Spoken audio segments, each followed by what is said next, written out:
बीती रात फिर रूस और यूक्रेन ने एक दूसरे पर हमले किए। दोनों देशों ने मिसाइल और घातक ड्रोन अटैक किया। दोनों तरफ से 9 लोगों की मौत हुई और भारी आर्थिक नुकसान हुआ। रूस और यूक्रेन के बीच मौजूदा युद्ध अपने सबसे आक्रामक और विनाशकारी दौर में है। हाल के दिनों में यूक्रेन ने आधुनिक तकनीकों के सहारे रूस को बहुत नुकसान पहुंचाया, जिसके जवाब में रूस ने यूक्रेन के शहरों पर मिसाइल हमले किए हैं। मिसाइलों की बरसात कर दी है। कहां कहां हुए हमले, दोनों देशों में कौन ज्यादा घातक साबित हो रहा है, चलिए जानते हैं। रूस ने 11 और 12 जुलाई की रात यूक्रेन के कई नागरिक और औद्योगिक ठिकानों को निशाना बनाया, मिसाइल हमले किए, ड्रोन से अटैक किया। रूसी हमलों में यूक्रेन के अलग अलग हिस्सों में 4 नागरिकों की मौत हो गई और दर्जनों लोग जख्मी हुए। इससे एक दिन पहले यानी कि 11 जुलाई को भी रूसी हमले में 8 लोग मारे गए थे। इन हमलों में सेंट्रल यूक्रेन के निप्रोपेट्रोव्स्क प्रांत को भारी नुकसान पहुंचा। वहीं क्रीवी रीह शहर में एक बड़े औद्योगिक क्षेत्र पर रूसी मिसाइल गिरी, जिससे वहां भीषण तबाही मच गई। 2 लोगों की मौके पर ही मौत हो गई। राजधानी कीव में रात भर हवाई हमलों के सायरन बजते रहे। रूसी बैलिस्टिक मिसाइल और ड्रोन के टुकड़ों के गिरने की वजह से रिहायशी इलाकों की इमारतों और बुनियादी ढांचे को भी नुकसान पहुंचा। कई वीडियोज हैं सोशल मीडिया पर वायरल हो रहे हैं, जहां पर लोग अपने बच्चों के साथ आराम कर रहे हैं, कहीं वो कॉफी शॉप में है और अचानक ही ड्रोन के टुकड़े गिरने लगते हैं, मिसाइल के टुकड़े गिरने लगते हैं और अफरा तफरी मच जाती है। जवाब में यूक्रेन ने भी उसी रात लंबी दूरी के ड्रोन और मिसाइलों से रूस के भीतर और रूस के कब्जे वाले यूक्रेनी इलाकों पर भीषण पलटवार किया।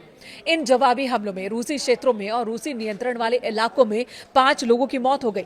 यूक्रेन ने अपने डीप स्ट्राइक सेंटर के जरिए सी ऑफ अजोव में रूस के कॉमर्शियल तेल टैंकर्स को निशाना बनाया। लगभग 90 तेल टैंकरों और मालवाहक जहाजों पर ड्रोन से हमला किया और इस भारी तबाही के कारण रूस को अपनी जहाजों की आवाजाही रोकनी पड़ी। रूस के ईंधन और रसद सप्लाई को बड़ा झटका लगा है।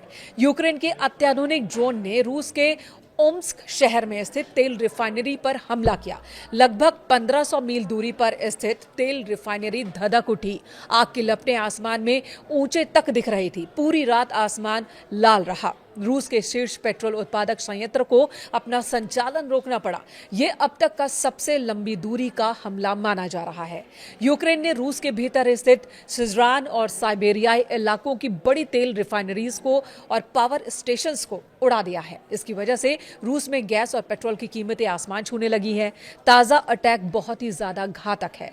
दोनों देश फ्रंट लाइन के साथ साथ एक दूसरे के शहरों और आर्थिक बैकबोन यानी कि तेल रिफाइनरीज और ऊर्जा ग्रिड को तबाह कर रहे हैं, अपनी पूरी ताकत लगा दे रहे हैं। अब सवाल है कि सालों के युद्ध के बाद कौन किस पर भारी है। तो मौजूदा स्थिति को देखें तो रणनीतिक और सैन्य संसाधनों के मामले में रूस की स्थिति अब भी ज्यादा मजबूत है, लेकिन यूक्रेन अपनी छापामार ड्रोन तकनीकों से रूस को कहीं भी टिकने नहीं दे रहा। रूस ने यूक्रेन के पूर्वी डोनबास क्षेत्र में नए इलाकों पर कब्जा बढ़ा लिया, जबकि यूक्रेन अपनी खोई हुई जमीन वापस पाने में असमर्थ दिख रहा है, यानी कि इस मोर्चे पर यूक्रेन कमजोर दिख रहा है। वहीं डिफेंसिव मोड में है यूक्रेन। रूस के पास बैलिस्टिक मिसाइल और गाइडेड हवाई बम का विशाल भंडार है, यानी कि यहां पर भी रूस मजबूत है, जबकि यूक्रेन के पास हवाई डिफेंस कमजोर है। यूक्रेन के पास पैट्रियट वायु रक्षा प्रणाली की भारी कमी हो गई है, जिससे वो रूसी मिसाइल हमलों को रोक नहीं पा रहा। आर्थिक मोर्चों की बात की जाए तो रूस के मुकाबले यूक्रेन के हालात यहां भी नाजुक हैं। तेल रिफाइनरीज पर हमलों से रूस को आर्थिक चोट पहुंची है, लेकिन उसका विशाल आकार और हथियारों का घरेलू उत्पादन जारी है। वहीं यूक्रेन की 80% से ज्यादा बिजली और थर्मल पावर ग्रिड रूसी हमलों में तबाह हो चुके हैं, जिससे देश बुनियादी संकट से जूझ रहा है। ड्रोन तकनीक और आक्रामकता के मामले में रूस कमजोर पड़ रहा है। ये वो मुद्दा है, ये वो फ्रंट है जहां पर रूस कमजोर है, जबकि यूक्रेन मजबूत स्थिति में है। अपने घरेलू ठिकानों और जहाजों को यूक्रेनी ड्रोन हमलों से बचाने में रूस नाकाम साबित हो रहा है। वहीं लंबी दूरी के ड्रोन और पश्चिमी मिसाइलों जैसे कि ब्रिटिश स्टॉर्म शैडो के दम पर यूक्रेन रूस के भीतर घुसकर बड़े धमाके कर रहा है। कुल मिलाकर ये कह सकते हैं कि रूस अपनी विशाल सेना, मिसाइल शक्ति और यूक्रेन के भूभाग पर कब्जे की वजह से मोर्चे पर भारी है। हालांकि यूक्रेन पूरी तरह से पस्त नहीं हुआ है। वो नाटो देशों के साथ मिलकर और उनकी मदद से अपने ड्रोन वॉरफेयर के जरिए रूस के आर्थिक तंत्र को पंगु बना रहा है।